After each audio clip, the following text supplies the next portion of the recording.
Muy bien. A ver si ahora puede entrar. Bueno. Bueno, muy bien. Vamos a empezar. Les cuento que lo que yo más o menos he pensado eh, tiene como tres partes. La primera parte, primero es hacer una oración de pedirle a Jesús que nos acompañe en este momento y después vamos a hacer un repaso un poco sobre la historia de esta devoción a la Divina Misericordia y de la fiesta, porque ahí también vamos a encontrar algunos elementos que nos van a ayudar en la oración. Por eso quiero hacer un repaso un poquito de la historia y de cómo surge esto. También eh,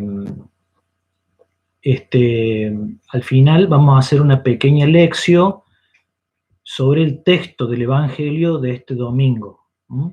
Que justamente nos habla también sobre esto. Así que, bueno, ese sería un poco el resumen para que nos vayamos ubicando. Seguramente es bueno que tengan algún papelito y una lapicera para anotar si hay algún punto que les parece importante, que les quede sonando, que les haya impresionado, que les haya gustado, porque ahí es donde ustedes sienten que hay algo que toca, ¿no? Como hemos estado reflexionando estos días en el Evangelio. El signo de que Jesús pasa es porque nos deja paz en el corazón, alegría, alegría serena, alegría profunda.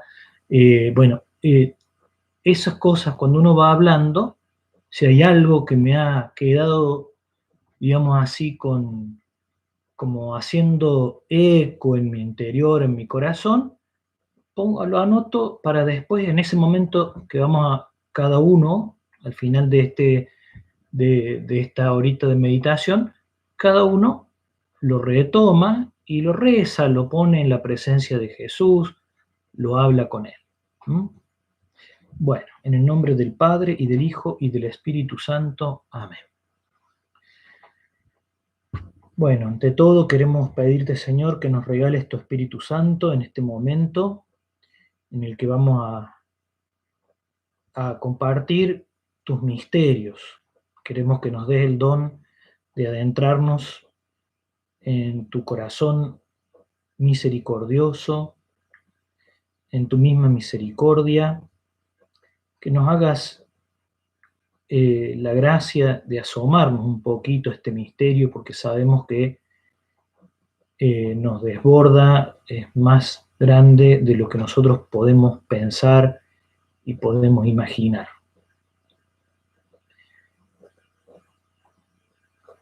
Dios Padre, cuya misericordia es infinita y cuyos tesoros de compasión no tienen límites, míranos con tu favor y aumenta tu misericordia en nosotros, para que en nuestras grandes ansiedades no desesperemos, sino que siempre con gran confianza nos conformemos con tu santa voluntad, la cual es idéntica con tu misericordia. Te lo pedimos en el nombre de tu Hijo Jesucristo, Rey de misericordia, quien contigo y el Espíritu Santo manifiestan misericordia hacia nosotros para siempre. Por Jesucristo nuestro Señor. Amén. Muy bien. Confiados en esta oración, entonces, que el Señor nos está asistiendo, nos está acompañando, vamos a entrar en el segundo puntito.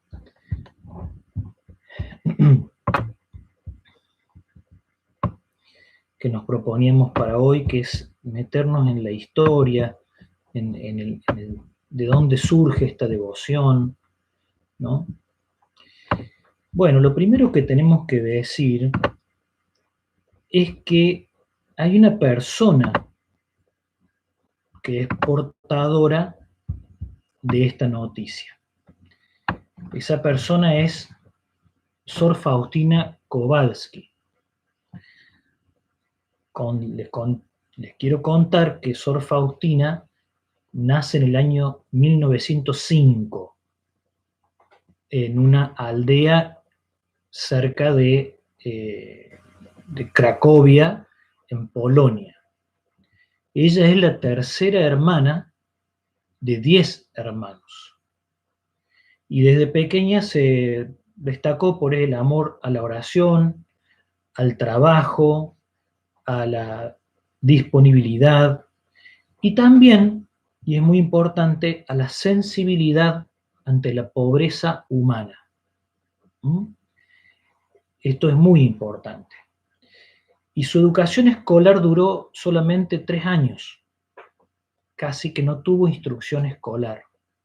Cuando cumplió 16 años, abandonó su casa familiar para trabajar como una empleada doméstica en casas de familias de gente en buena posición económica.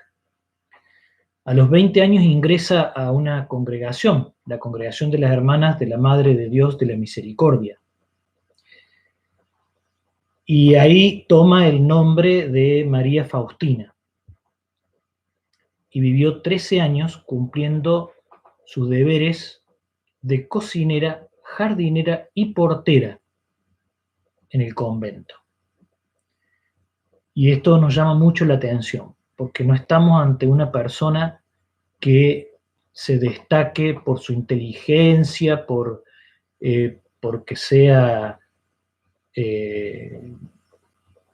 una gran persona, destacada en un montón de dotes, sino que se trata de alguien que particularmente, bueno, es muy simple, muy sencilla, muy humilde.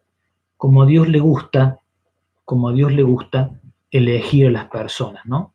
Como le dijo a San Pablo, elijo lo que el mundo a veces desecha o tiene por menos para confundir la sabiduría de los hombres, la ciencia de los hombres, ¿no? Esto marca un primer punto, ¿no? que es importante tener en cuenta, ¿no? La elección de Dios siempre nos sorprende. Su vida aparentemente monótona y gris sí tuvo una extraordinaria profundidad por su unión con Dios. Desde niña tenía este anhelo y esta vocación a la santidad y caminó hacia ese fin colaborando con Jesús en la obra de la salvación y se ofrece incluso a sí misma como sacrificio por los pecadores. Los años de su vida en el convento estuvieron marcados por el estigma del sufrimiento, pero también por las especiales gracias místicas, ¿no?, que le venían de sus visiones, ¿no?, de sus visiones. Bueno, en el año 31, 1931, el 22 de febrero, Faustina tiene una visión en la que Jesús le encomienda 3 cosas: predicar la misericordia de Dios y, como segundo, elaborar nuevas formas de devoción, iniciando un movimiento que renovara la vida de los cristianos en el espíritu de confianza y misericordia. Tuvo varias revelaciones privadas que las dejó escritas en su diario de 600 páginas más o menos. Ella manifestó en ese diario su misión, que lo escribió por mandato de Jesús y también de quienes fueron sus confesores o directores espirituales.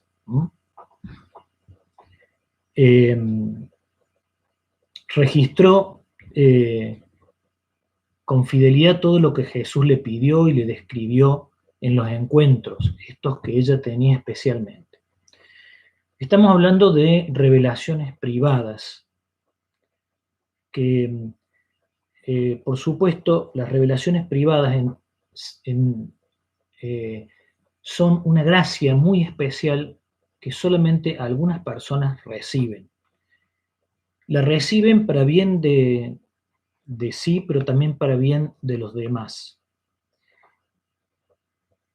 No tienen, digamos, una incidencia en la obligación o en el sentido dogmático de las enseñanzas de la Iglesia. Y solamente algunas han llegado a ser tan fuertes que se han visto luego vertidas en la liturgia y en la doctrina de la Iglesia.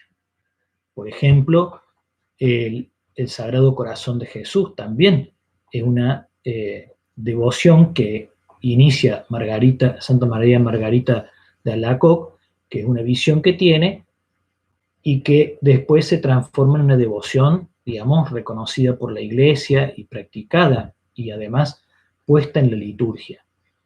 Y así como esa, también hay otras. Por eso llevan realmente un discernimiento muy cuidadoso. Cuando alguien tiene revelaciones privadas, la Iglesia se toma el tiempo de discernir cuidadosamente todo lo que esta persona recibe como revelación, porque tiene que ponerlo a la luz de la fe y a la luz del magisterio de la Iglesia y de las Sagradas Escrituras, para ver si esto es algo que enriquece, digamos, aporta una nueva perspectiva, pero siempre del mismo misterio de Cristo, ¿no es cierto? Bueno, ella escribió entonces su diario con más de 600 páginas, dejando constancia de todo lo que ella fue sintiendo y viviendo en esas visiones. Es muy importante entender también que toda visión y toda experiencia mística se da en un tiempo histórico y en un momento histórico, con un lenguaje concreto propio de la época. Esto es muy importante tenerlo en cuenta, porque hoy nosotros tenemos un lenguaje distinto que hace 100 años, y tenemos también categorías distintas, formas de entender la realidad que han cambiado respecto de aquel momento. Y por eso a veces nos puede costar un poquito comprender los dichos que Jesús le aporta a Faustina. Algunos a lo mejor nos pueden resultar más comprensibles, más familiares, y otros a lo mejor si nos ponemos a leerlo no le entendemos nada.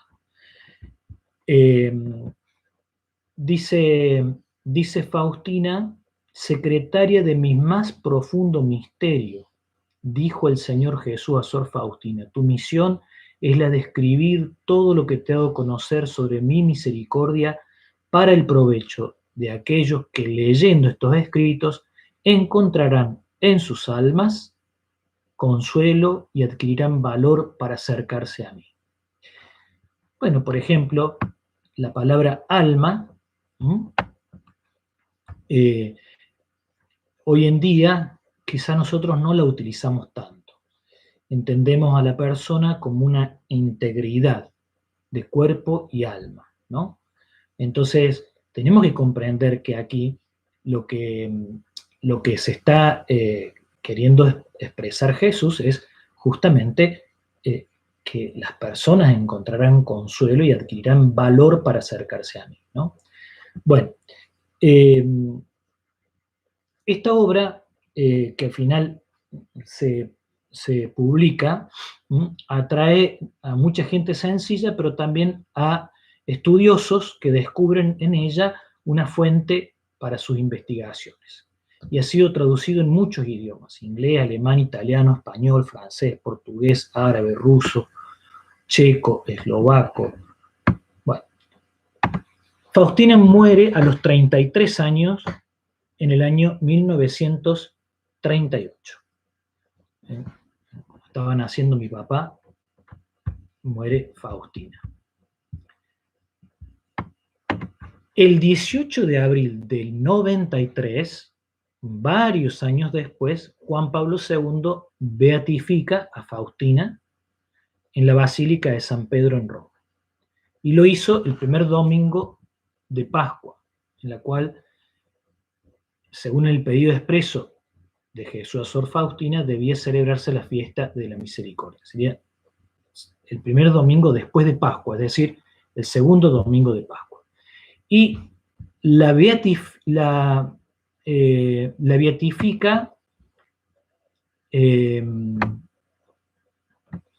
digamos, todo el proceso de canonización y de beatificación lo llevó adelante el mismo Papa Juan Pablo cuando todavía era arzobispo de Cracovia, no era papa. El proceso arquidiocesano lo llevó adelante Juan Pablo II. De ahí se explica también, por supuesto, ese vínculo tan estrecho del Papa Juan Pablo con esta santa. El 30 de abril, en el año 2000, Juan Pablo II la va a canonizar como Santa Faustina Kowalska. Bueno, ¿cuál fue la misión de María Faustina? Ya algo mencionamos: acercar y proclamar al mundo la verdad sobre el amor misericordioso. El amor misericordioso de Dios revelado en la Escritura y en la tradición de la Iglesia. Primer misión: predicar, anunciar, evangelizar desde el amor misericordioso de Dios. La segunda misión es alcanzar la misericordia de Dios para el mundo entero, especialmente para los pecadores, por ejemplo, a través de la práctica de las nuevas formas de culto a la Divina Misericordia, que le presenta el Señor Jesús en sus visiones. La imagen de la Divina Misericordia, como aquí, que es muy conocida, la fiesta de la Divina Misericordia, que es el domingo después de Pascua, y la oración de la coronilla de la Divina Misericordia y la hora de la misericordia a las 3 de la tarde. De esta forma, entonces, ella tenía que difundir y hacer practicar el amor misericordioso de Dios, cumplir esta promesa bajo la condición de confiar en Dios y practicar el amor activo hacia el prójimo. Y la tercera misión fue la de impulsar e inspirar la creación de un movimiento apostólico de la Divina Misericordia, que nucleará a todos aquellos que se sintieran llamados, vocacionados, sean de religiosos, laicos, sacerdotes o lo que sea, pero que tengan como este apostolado de difundir la misericordia de Dios. 3 misiones entonces: predicar, primero, anunciar la misericordia de Dios; segundo, propiciar estos modos nuevos de devoción; y tercero, inspirar el movimiento apostólico de la Divina Misericordia. ¿Cuál es el mensaje central de la Divina Misericordia? Bueno, esto es muy importante. El mensaje no es nuevo, pero nos recuerda lo que la Iglesia siempre ha enseñado por medio de la Escritura y la tradición: que Dios es misericordioso y que perdona, y que nosotros también debemos ser misericordiosos y debemos perdonar. Desde el Padre Nuestro en adelante no es ninguna novedad. Pero en esta devoción de la Divina Misericordia, el mensaje toma un enfoque poderoso que llama a las personas a un entendimiento más profundo sobre el amor ilimitado de Dios y la disponibilidad de ese amor a todos, especialmente a los más pecadores. Ya antes de que Sor Faustina muriera, esta devoción comenzó a esparcirse hacia distintos lugares. En uno de los escritos de Faustina dice: cuanto más grande es el pecador, tanto más grande es el derecho que tiene a mi misericordia. Tremendo. Y para nosotros hoy, como nunca, tiene una actualidad esto que lo venimos escuchando del Papa Francisco a cada rato, con palabras tan sencillas como puede ser: Dios nunca se cansa de perdonar. Los que nos cansamos de pedir perdón somos nosotros, dice el Papa, muy sencillamente, ¿no? O en toda la Escritura, donde abundó el pecado, sobreabundó la gracia de Dios, ¿no? ¿Sí? ¿Ven? No es nueva, pero sí presenta un enfoque que busca arraigar más esta conciencia acerca del amor ilimitado de Dios y la disponibilidad de este amor a todos los hombres, ¿no? Precioso. Este mensaje implica dos movimientos indispensables: la confianza en Jesús y el compromiso de ser misericordiosos. ¿Mm? Dios nos ama, no importa cuán grandes sean nuestras faltas. Él quiere que reconozcamos que su misericordia es más grande que nuestros pecados, para que nos acerquemos a Él con confianza, para que recibamos su misericordia y la dejemos derramar sobre otros. Por eso, confianza en Jesús y también comprometernos en la misericordia hacia el prójimo. Entonces participamos del gozo del Señor. Y Faustina dice que esta misericordia con el prójimo se puede practicar de muchas maneras, pero de muchas maneras, desde la oración, la palabra y las obras. Porque la fe sin obras, por fuerte que sea, es inútil, escribe Faustina. De esta fuente de la misericordia las almas sacan gracias exclusivamente con el recipiente de la confianza, escribe en su diario. Recipiente de la confianza, es decir, nos tenemos que hacer recipientes de confianza en Dios. Si su confianza es grande, mi generosidad no conocerá límites. Y es bravo esto. Si el alma no practica la misericordia de alguna manera, no conseguirá mi misericordia en el día del juicio. Si las almas supieran acumular los tesoros eternos, no serían juzgadas, porque su misericordia anticiparía mi juicio. Si nosotros lográramos valorar lo que la palabra nos pide acerca de ser misericordiosos para con los demás, siempre la misericordia de Dios se adelanta al juicio. Es lo que escribe en el diario Faustina. También le dice Jesús a Faustina: le doy a la humanidad la última tabla de salvación, es decir, el refugio en mi misericordia. Es una señal de los últimos tiempos. Después de ella vendrá el día de la justicia. Todavía queda tiempo. Que recurran, pues, a la fuente de mi misericordia, se beneficien de la sangre y del agua que brotó para ellos. Escribe en el diario. Y acá podemos tener la tentación de empezar a relacionarlo con que el fin del mundo, que esto, que el otro. No es esa la intencionalidad. Hay momentos en que la humanidad vive situaciones fuertes como las que estamos viviendo ahora, y que, bueno, ciertamente nos hacen tambalear y pensar que bueno, que algo está por suceder. Si va a ser o no el fin del mundo, se lo dejemos a Dios. Jesús lo dijo muy clarito eso. Nadie lo sabe, solo el Padre. Ustedes vivan la misericordia, en definitiva, ¿no? Ese es el gran tema.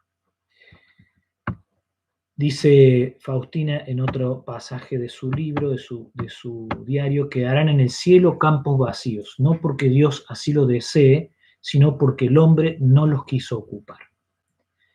La libertad del hombre siempre va a ser respetada.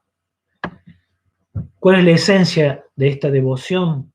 Entonces, confiar en la misericordia del Señor Jesús. Por eso dice Jesús, deseo conceder gracias inimaginables a los que confían en mi misericordia, que se acerquen a ese mar de misericordia con gran confianza. Los pecadores obtendrán la justificación y los justos serán fortalecidos en el bien. Al que haya depositado su confianza en mi misericordia, en la hora de la muerte le colmaré el alma con mi paz divina. Promesas de Jesús, que no son, digamos, ninguna cosa novedosa, en el sentido de que nunca se hayan escuchado, porque si uno lee el Evangelio no va a encontrar otra cosa que el mensaje de la misericordia y del amor de Jesús, inmenso, y el gesto supremo de la entrega, ¿no? La confianza es la esencia, el alma de esta devoción y a la vez la condición para recibir gracias.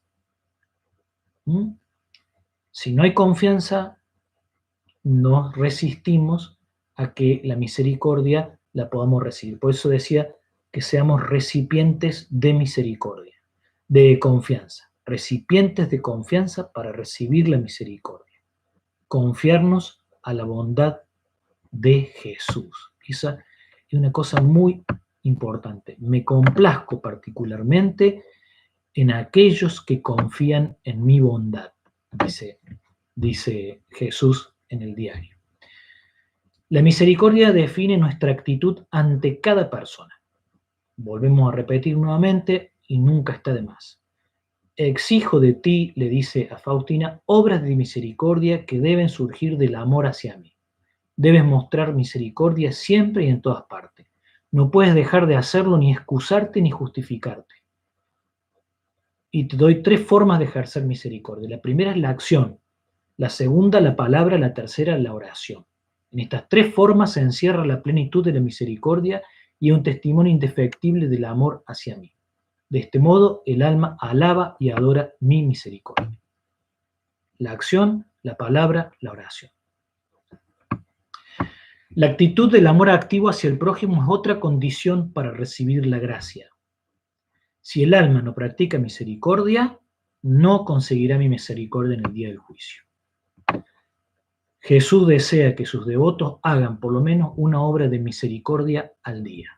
Debes saber, hija mía, que mi corazón es la misericordia misma. De este mar de misericordia, las gracias se derraman sobre todo el mundo. Deseo que tu corazón sea la sede de mi misericordia. Qué hermoso, la sede de mi misericordia. Y que esta misericordia se derrame sobre todo el mundo a través de tu corazón. Cualquiera que se acerque a ti no puede marcharse sin confiar en esta misericordia mía que tanto deseo para las almas. Tremendo, tremendo, qué hermoso que podríamos decir una cosa semejante, ¿no? Que cualquiera que se acerque a nosotros se vaya ansiando beber de esa misma misericordia. Bueno, en cuanto a algunas formas nuevas de esta devoción que le encarga en las visiones Jesús a Sor Faustina, dijimos que era la adoración en la hora de la Divina Misericordia, a las 3 de la tarde, que es el momento en el cual el pecho abierto de Cristo mana sangre y agua, traspasado por la lanza, la veneración a la imagen y el rezo de la novena y la fiesta de la misericordia el domingo siguiente de la Pascua de Resurrección. Voy a aclarar que se trata de formas que nos pueden ser de una especial ayuda y de aumento en nuestra conciencia de cristianos de la misericordia que Dios nos tiene. Pero esto no es una cuestión de revelación o de dogma que tenemos que cumplir, ¿sí? Si lo hacemos, y bueno, es otra puertita más que se nos abre para el encuentro con Dios. Si no lo hacemos, podemos tener otras, seguramente. Cada uno tiene que encontrar a dónde Jesús lo está llamando. Como tampoco tiene sentido hacer estas prácticas como cualquier otra práctica sin la esencia, ¿no? ¿De qué sirve estar rezando a las 15 horas si salgo de casa y trato mal al primero que se me cruza? ¿No es cierto? No, no tiene sentido. No entendiste nada, diríamos así, ¿no? No entendiste nada. Bueno, algunas cuestiones sobre la imagen de la Divina Misericordia. La imagen de la Divina Misericordia le fue revelada a Faustina en 1931. Jesús mismo le pidió que se pintara, explicándole luego su significado y lo que los fieles alcanzarán con ella. Pero la imagen más conocida de esta devoción es la tercera que se realizó.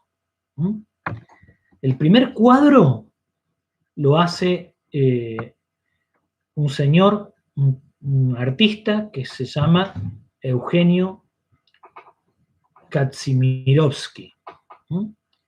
Y lo hace porque, bueno, por pedido del confesor de Faustina, un sacerdote, luego de que ella le contara lo que Jesús le había pedido. Y leo lo que dice en su diario.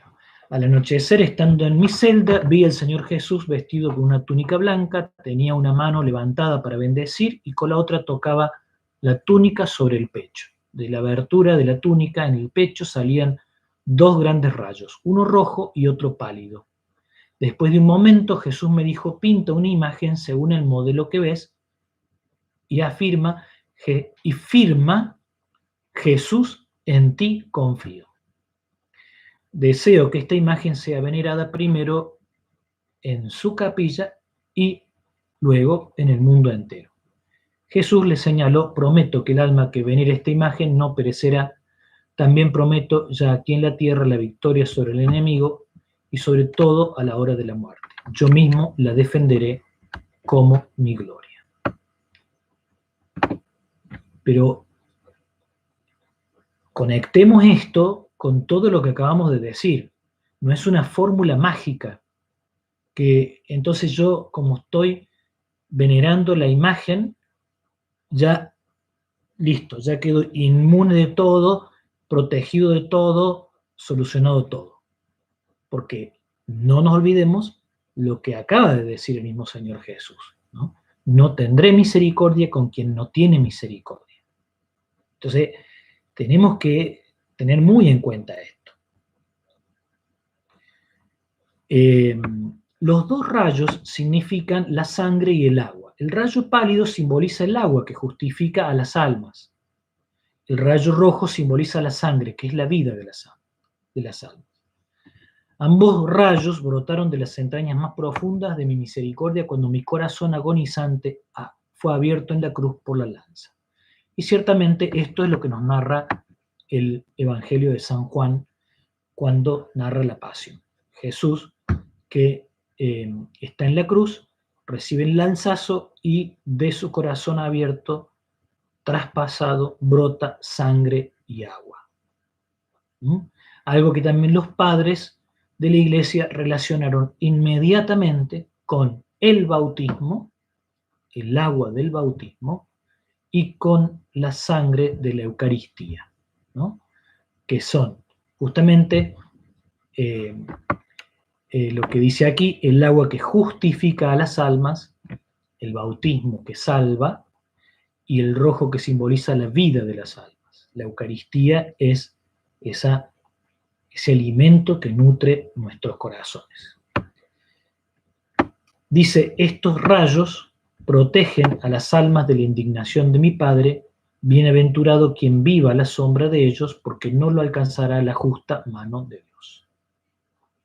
Bueno, como decíamos, el primer cuadro lo pinta este hombre Kazimirovsky,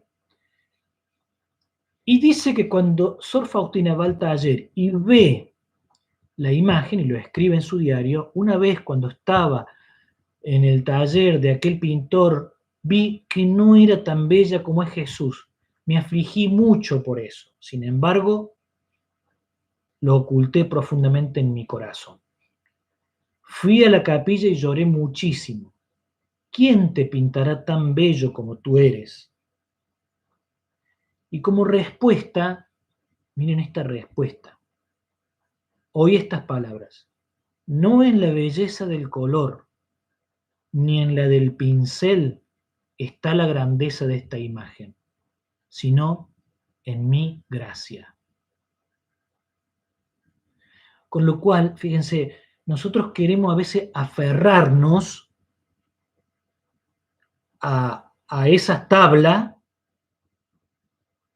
que no es más que un instrumento, un signo que nos tiene que remitir a la gracia, a Jesús, a la misericordia, porque si no, no tiene sentido. Por eso no importa el color, no importa el color, no importa nada de eso, ni el pincel, ni el pintor, ni nada por el estilo. Lo que importa es lo que esa imagen representa, mi gracia, lo que va a obtener aquel que se acerque al mirar la imagen. Por eso después hubo un segundo cuadro que le encargaron ya años después las hermanas de la misma congregación, se lo encargan a otro pintor, Batovsky se llamaba este otro, pero este cuadro que hizo en el año 42, en un incendio, se quemó la capilla, se quemó todo. Viene un tercer cuadro que lo pinta un señor Adolfo Ibla, que llega a la congregación con la propuesta de pintar un cuadro porque ha hecho un voto por haberse salvado de la guerra. Y entonces le dan una estampa de la Divina Misericordia y las descripciones de Faustina. Y entonces él hace ese cuadro. Como el cuadro ese no entraba en la capilla, termina siendo otro más chiquito. Ese más chiquito, entonces, es el que dejan en la capilla. Mientras tanto, como se había quemado el segundo cuadro, le encargan a ese artista, el del segundo cuadro, que pinte otro, mientras este otro estaba haciendo otro. Y entonces, al final, el cuarto cuadro de Batovsky queda pintado, pero no lo ponen en la capilla, porque el obispo de ese momento recomienda que en la capilla quede el de Hila, que es fruto de un voto hecho al Señor. Hay un quinto cuadro, que ya se lo mencioné, que lo hace más chiquito para que entre. Y después, nuevamente, en el año 54, Don Hila, este otro artista, repintó el lienzo y le hizo unas modificaciones porque se ve que tenía a su alrededor pintado una pradera y un matorral. Y le puso un fondo oscuro con un piso en los pies. Esta, que vendría a ser el sexto cuadro, es la imagen que se difundió por todo el mundo. Deseo que esta imagen sea venerada primero en tu capilla, su capilla y en el mundo entero. Sexto cuadro, ¿no? Para que quede claro que no es importante el cuadro, sino la gracia que recibimos cuando nuestro recipiente se hace un recipiente de confianza en Dios, en la misericordia de Dios. Con respecto al Día de la Misericordia, también Sor Faustina había tenido esta revelación de que fuera especialmente el día del segundo domingo de Pascua. Y así fue la congregación para el culto divino en el año 2000, estableció, por indicación de Juan Pablo II, la fiesta de la Divina Misericordia. En todo el mundo, el segundo domingo de Pascua recibirá el nombre de Domingo de la Divina Misericordia, una invitación perenne para el mundo cristiano a afrontar con confianza en la benevolencia divina las dificultades y las pruebas que esperan al género humano en los años venideros.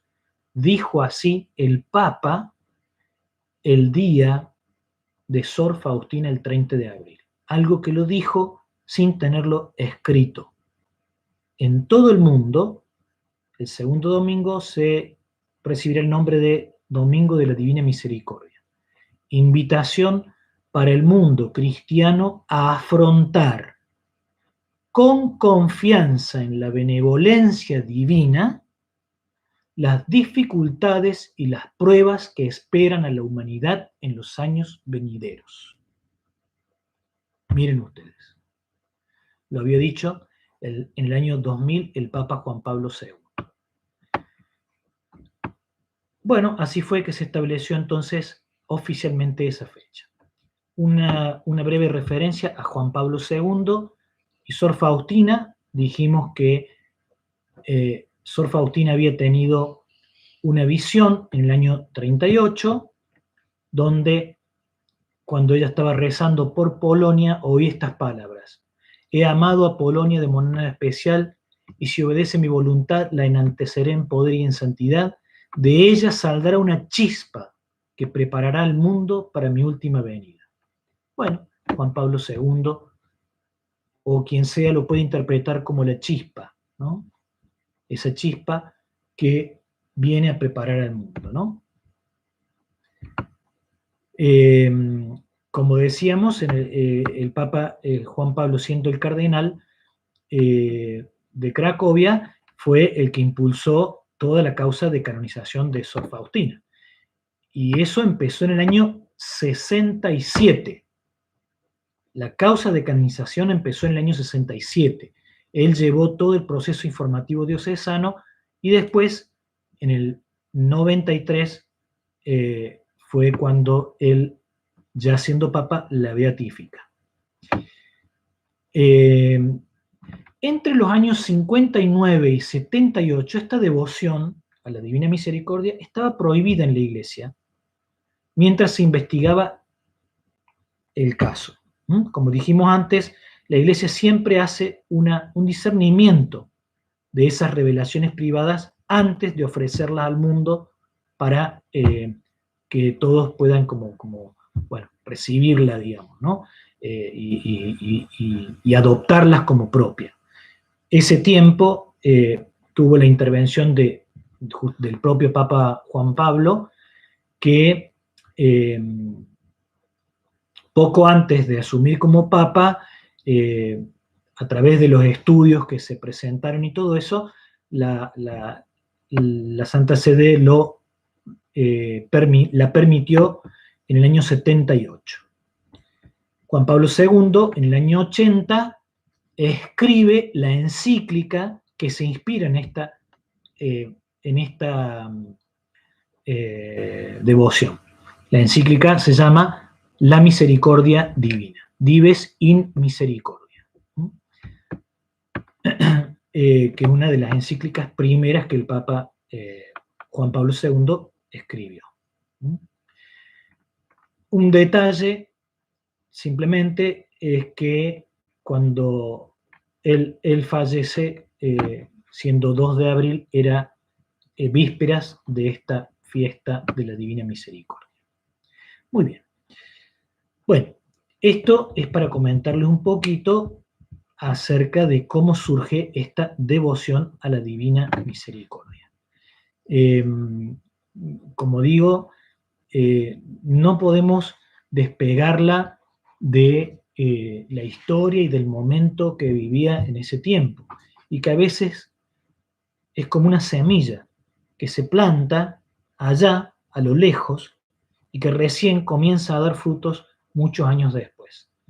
La iglesia va como tomando en esto la confianza en la providencia de Dios, que sea el mismo Dios quien va poniendo, ¿no es cierto?, los medios, los modos y las gracias para cada tiempo. Creo que esta devoción a la Divina Misericordia se hace fuerte y urgente, como claramente lo vemos de la propuesta del Papa Francisco, que sin hablarnos tanto de el cuadro o de Sor Faustina, por ejemplo, sí en su predicación y en su anuncio permanentemente nos está recordando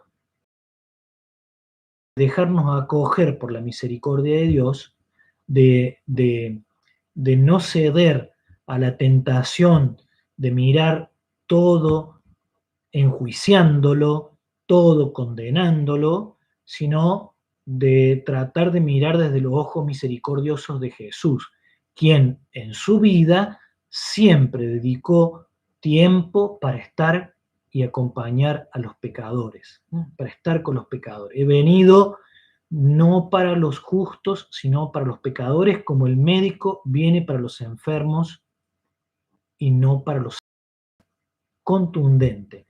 El Papa Francisco insiste en que nos tenemos que dejar misericordiar permanentemente, déjense misericordiar por Dios, e insiste permanentemente en poner en práctica la misericordia. Y lo dice de muchas maneras y a veces de maneras que hasta molestan o incomodan, o por lo menos pican, ¿no? A los grandes y a los chicos. El Papa en esto es muy clarito y creo que él de alguna manera nos está llevando a poner en práctica lo que esta devoción viene a traernos desde una religiosidad a lo mejor un poco más desde la intimidad, ¿no es cierto? Desde la intimidad, desde la experiencia personal y de encuentro con Jesús, ¿no? Bueno, quisiera ir ahora, miren, ya pasó una hora, ya pasó una hora. Si a ustedes tenían alguna otra cosa prevista, bueno, pues tranquilos, hagan lo que tengan que hacer. Yo no pensé que esto me iba a llevar una hora, porque uno se copa, digamos, y se le va el tiempo, pero si ustedes tienen algo que hacer, pueden ir y después retomarlo, total, esto queda grabado, lo pueden buscar, retomar. Si hay alguna cosa de la que se ha mencionado que les ha hecho eco en el corazón, como les dije, eh, vayan a la oración, tómense un tiempo y vuelvan sobre eso. Vean a ver qué es lo que Dios quiere decirle, qué es lo que Dios quiere iluminar en sus vidas con esas palabras que les ha llegado en ese momento. ¿Mm? Para quienes puedan continuar, yo lo que les propongo ahora es una simple lección, que tampoco va a ser tan simple, pero bueno, una lección de el Evangelio que vamos a leer y proclamar en la misa de este domingo, que es el día de la Divina Misericordia. Es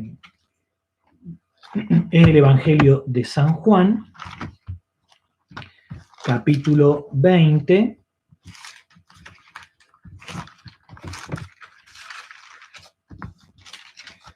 versículos 19 al 31. Muy bien.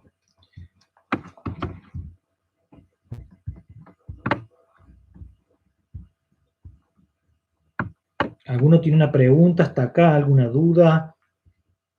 ¿Vamos bien?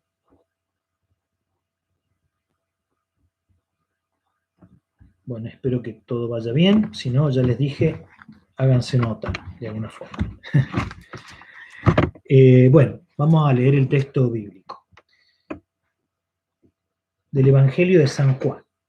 Al atardecer de ese mismo día, el primero de la semana, estando cerradas las puertas del lugar donde se encontraban los discípulos por temor a los judíos, llegó Jesús y poniéndose en medio de ellos les dijo: la paz esté con ustedes. Mientras decía esto, les mostró sus manos y su costado. Los discípulos se llenaron de alegría cuando vieron al Señor. Jesús les dijo de nuevo: la paz esté con ustedes. Como el Padre me envió a mí, yo también los envío a ustedes. Al decirles esto, sopló sobre ellos y añadió: reciban el Espíritu Santo. Los pecados serán perdonados a los que ustedes se los perdonen, y serán retenidos a los que ustedes se los retengan. Tomás, uno de los 12 de sobrenombre el mellizo, no estaba con ellos cuando llegó Jesús. Los otros discípulos le dijeron: hemos visto al Señor. Él les respondió: si no veo la marca de los clavos en sus manos, si no pongo el dedo en el lugar de los clavos y la mano en su costado, no lo creeré. 8 días más tarde, estaban de nuevo los discípulos reunidos en la casa y estaba con ellos Tomás. Entonces apareció Jesús, estando cerradas las puertas, se puso en medio de ellos y les dijo: la paz esté con ustedes. Luego dijo a Tomás: trae aquí tu dedo, aquí están mis manos. Acerca tu mano, métela en mi costado. En adelante no seas incrédulo, sino hombre de fe. Tomás respondió: Señor mío y Dios mío. Jesús le dijo: ahora crees porque me has visto. Felices los que creen sin haber visto. Jesús realizó además muchos otros signos en presencia de sus discípulos, que no se encuentran relatados en este libro. Estos han sido escritos para que ustedes crean que Jesús es el Mesías, el Hijo de Dios, y creyendo tengan vida en su nombre.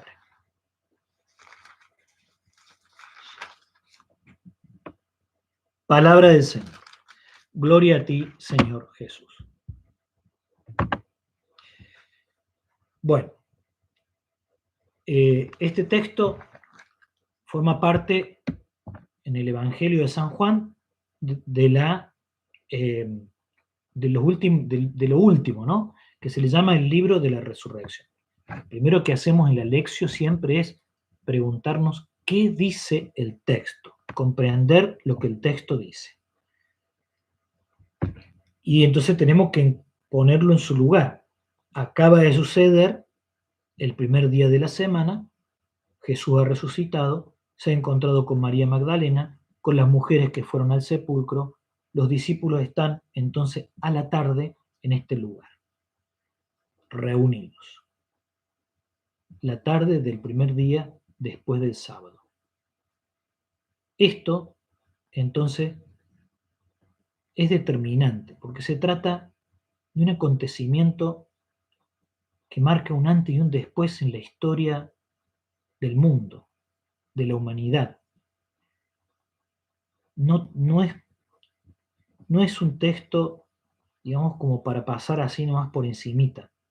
La resurrección es cierto que no abarca en los evangelios más que 1 o 2 capítulos, como mucho.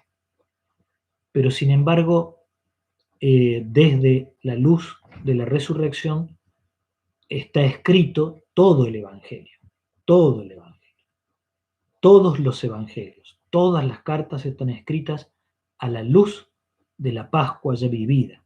Por eso, cuando este libro se escribe, tengan en cuenta que ya los cristianos se reunían el día domingo. El sábado no era para ellos ya importante, como sí lo era para los judíos, ¿no? Por decir un detalle que nos habla de lo que ya para ellos significaba leer y hacer memoria de este momento, ¿no? Hay 2 manifestaciones aquí. Una con los 10, aunque dice los 11, eran 10, y otra con ya los 11, incluyéndolo a Tomás.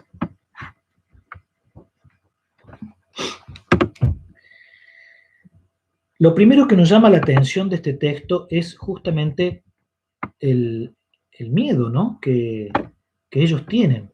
Están ligados también al anochecer, porque al atardecer es como el anochecer. Dice, están cerradas las puertas del lugar, tienen miedo. Hay un tremendo encierro en los discípulos, hay un tremendo encierro, ¿no? Eso realmente eh, eh, marca el estado de ánimo que tenían los apóstoles. Miedo, parálisis. eh, Creo que nada tan parecido a lo que estamos viviendo, ¿no? En este tiempo. Miedo, encierro, parálisis, como que estamos como metidos para adentro. ¿Mm? De hecho, todos los mensajes apuntan a eso. Es verdad que ya sabemos se trata por una cuestión de cuidar también la vida de los otros, pero bueno, esto nos ayuda a tomar dimensión del sentimiento y de lo que significa estar en el encierro, ¿no? Eh, pero Jesús llega y se pone en medio de ellos y lo primero que dice es, la paz esté con ustedes. Mientras dice esto, muestra su mano y su costado. Dos veces dice la paz esté con ustedes. La primera mostrando las manos y su costado.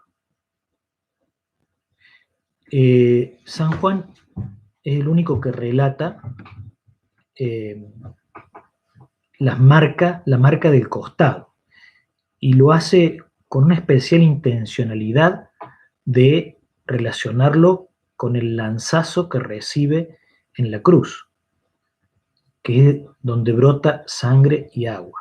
¿Mm? La paz esté con ustedes y muestra sus manos y su costado, que están marcados por la cruz. Entonces es la paz que brota de la cruz de Jesús. La paz que brota de la cruz de Jesús. Esa es la que está ofreciendo Él.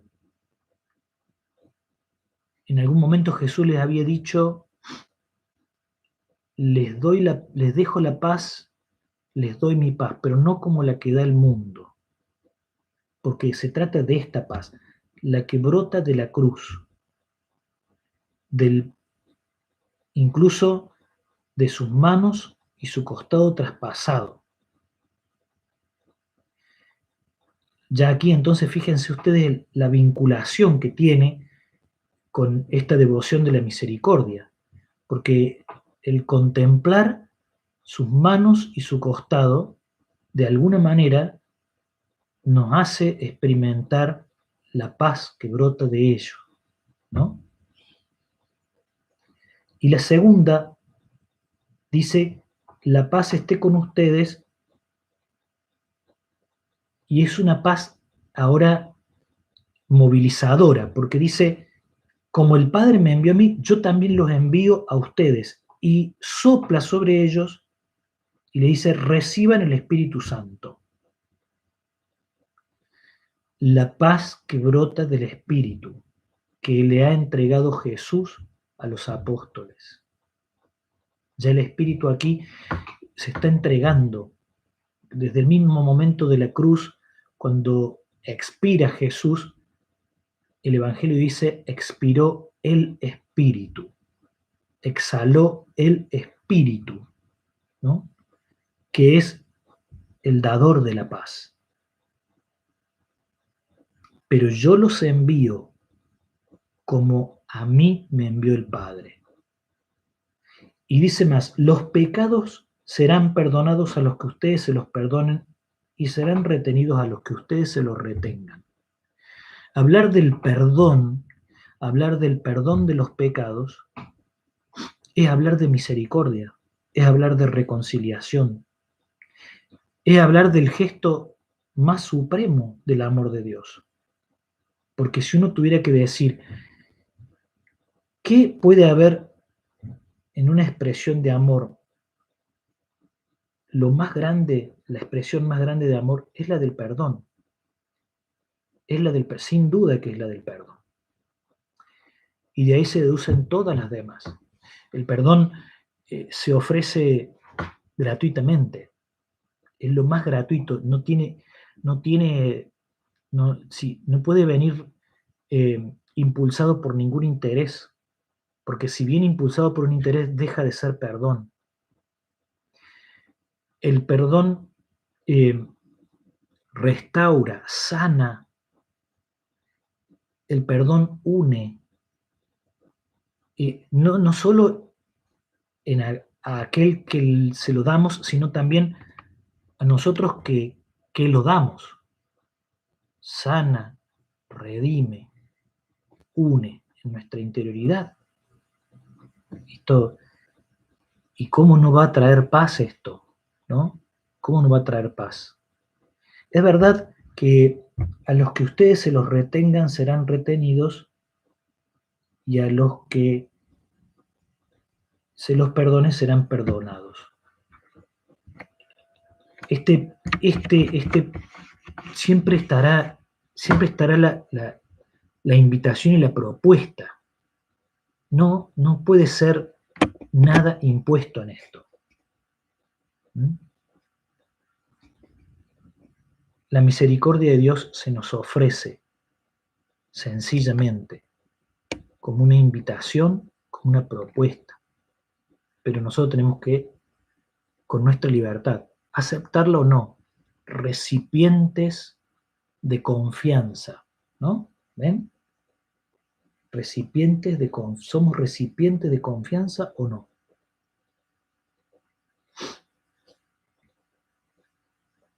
Esta es la primera parte, cuando aparece a los 10 discípulos, diríamos así, da la paz 2 veces, la paz relacionada a la cruz y la paz relacionada al don del Espíritu, al envío, a la misión y a la misión de misericordia y de perdón.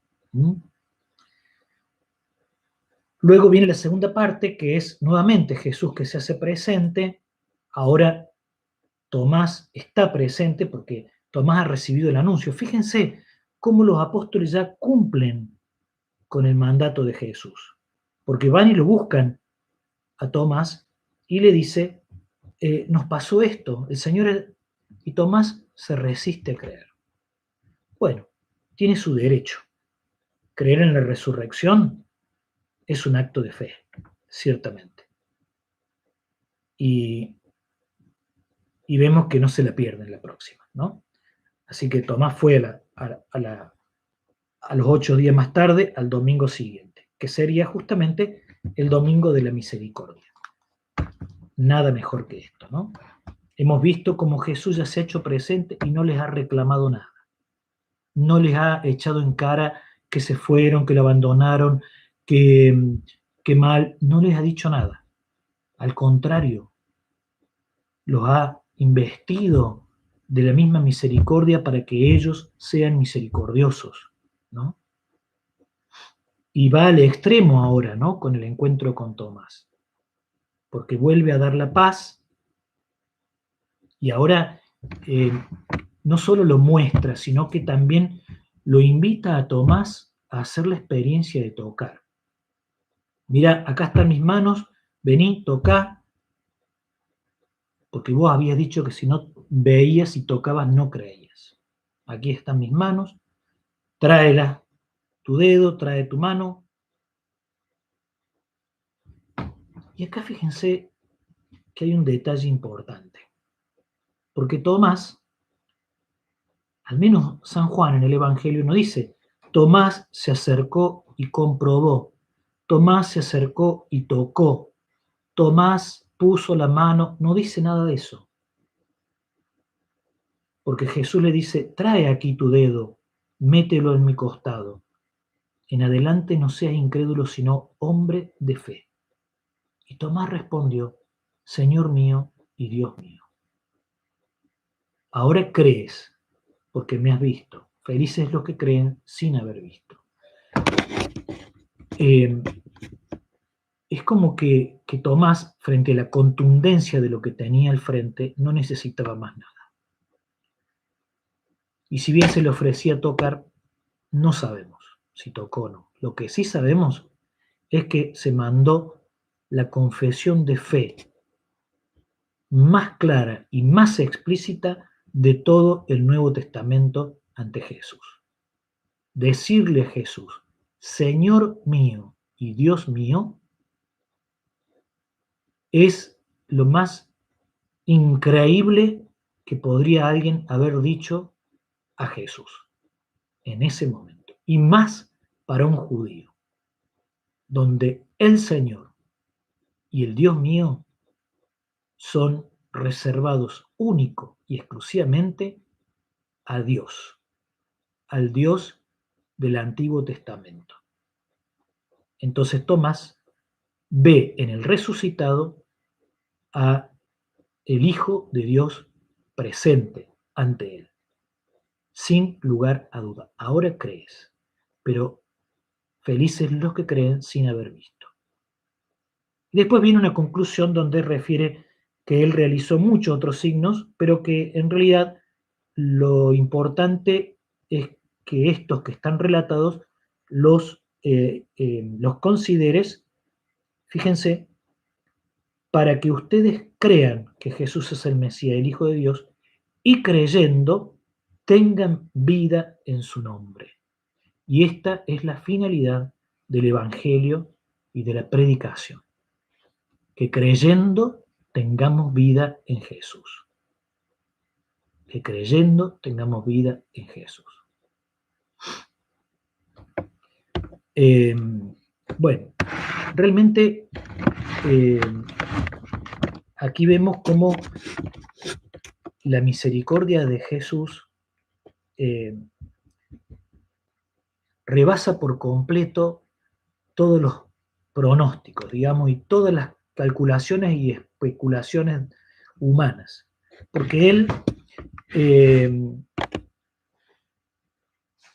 contrariamente a haberle reclamado a Tomás, le da la oportunidad. Vení, tocá, mirá, acá estoy. Le da la oportunidad.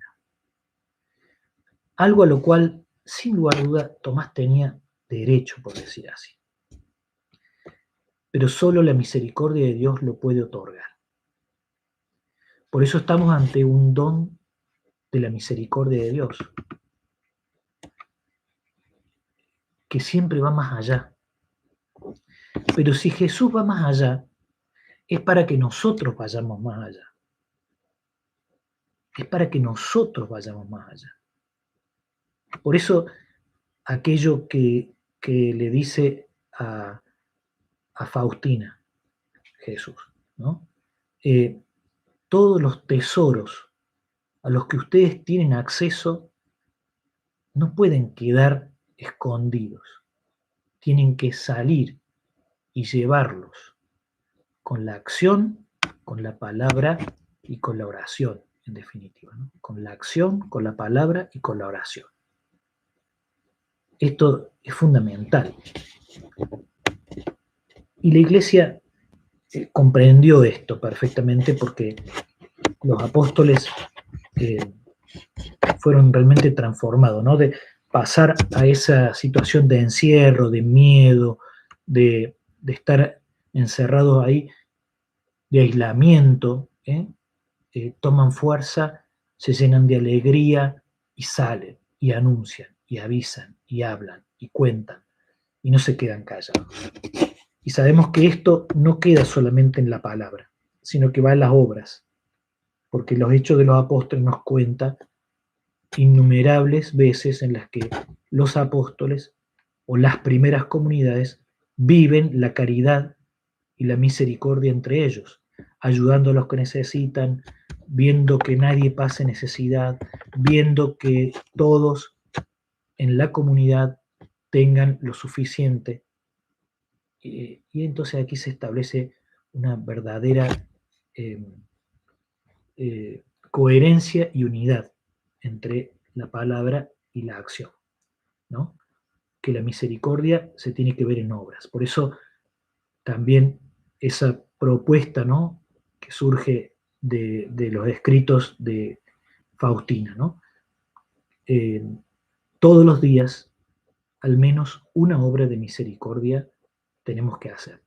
Sabemos, la obra de misericordia son los actos concretos de amor para con el prójimo. ¿Qué dice el texto? Esto es lo que dice el texto. ¿Qué me dice el texto? Es la segunda parte, que ya la tendrán que hacer ustedes, pero que yo me permito hacerles algunas como sugerencias de preguntitas, por decir de alguna forma, ¿no?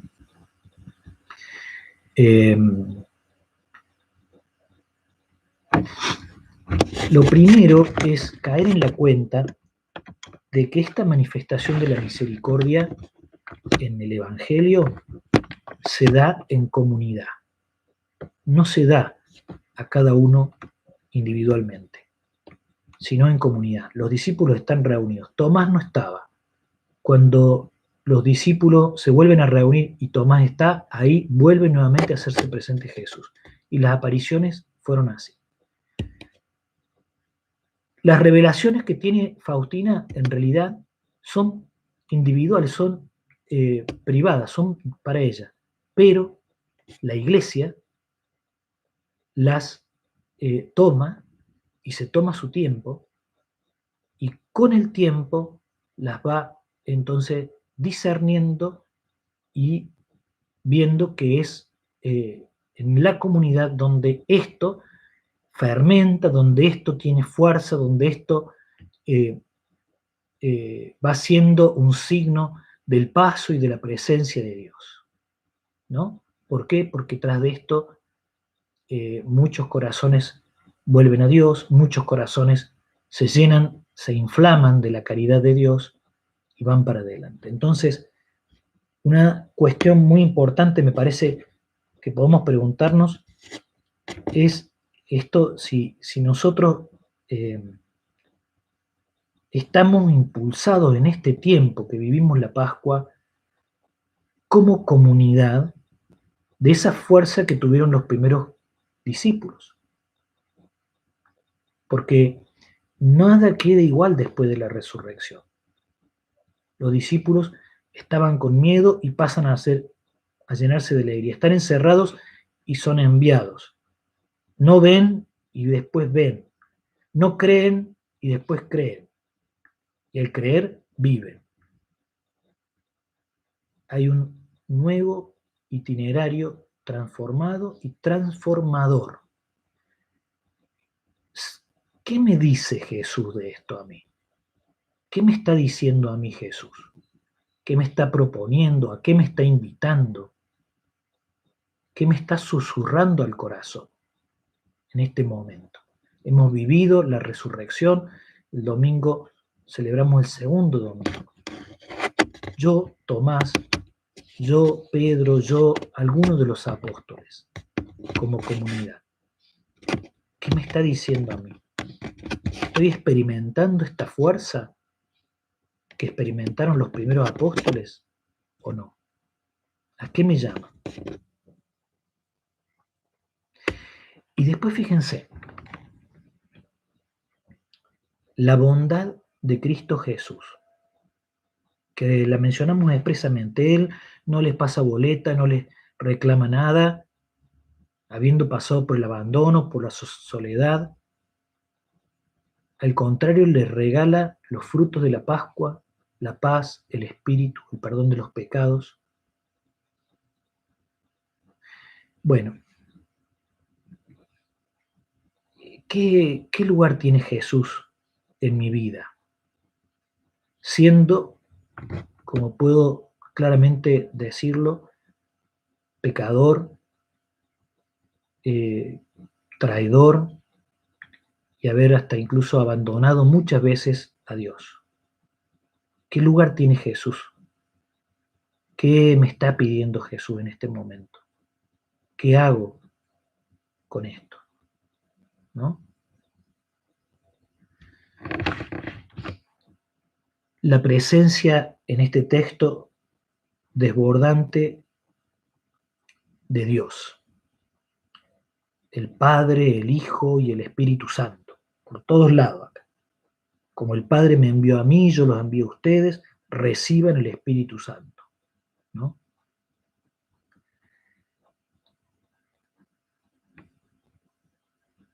Un movimiento arrollador, arrollador. Están ellos reunidos ahí y de pronto este Jesús que viene arrollando.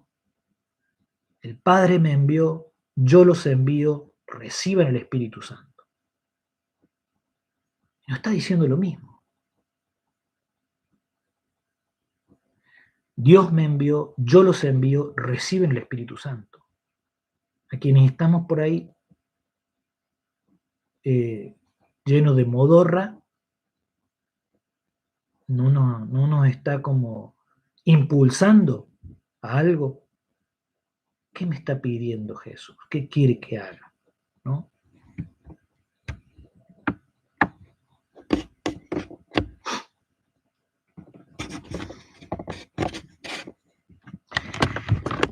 Y finalmente, esto de la paz, de la reconciliación, de la misericordia, es también una tarea para los discípulos. ¿Dónde tengo que trabajar llevando este mensaje de misericordia, de paz y de amor? Con acciones, con palabras y con oración. ¿Dónde? ¿Qué me dice Dios? ¿Qué me está diciendo Dios? Respondemos a esa preguntita en oración. Y después que hayas podido responder, ¿qué le digo a Dios frente a esto que Él me está diciendo y regalando, esto que estoy escuchando, esto que me alienta, que me inflama, que me da fuerzas? ¿Qué le digo yo a Dios? ¿Qué le diría? Y en ese mismo momento seguramente vamos a ir sintiendo en nuestro corazón el fruto de la oración, que es la contemplación, ¿no? Bueno, esto es lo que tenía yo para proponerles y me gustaría terminar con un himno que no sé si lo voy a encontrar porque es un himno muy bonito, que lo recé con con con Sebastián, un día que vino él aquí a compartir acá está, vino a compartir las vísperas y escuchen este himno simplemente. Es un himno en poesía, así que hay que seguirlo, ¿no? Vengo, Señor, cabe las ígneas huellas de tus sacras heridas luminosas. Quíntuple abrir de inmarcesibles rosas, suma constelación de 5 estrellas.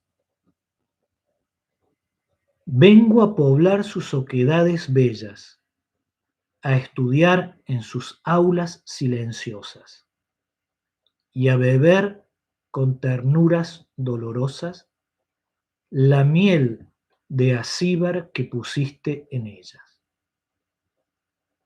Cuando zozobre mi valor inerme y vaya en turbias ansias a abismarme, y llagado también llegue yo a verme, deja a tus dulces llagas allegarme y en sus íntimos claustros esconderme, y en su divina suavidad curarme.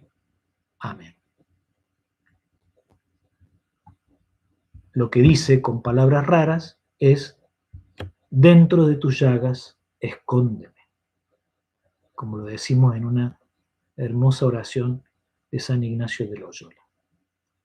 para que en esas llagas podamos recuperar la sanación del corazón y podamos recuperar el sentido o la dirección de nuestras vidas, que no es ni más ni menos que dejarnos llenar de la misericordia que brotan de su corazón, ¿no? De su ser.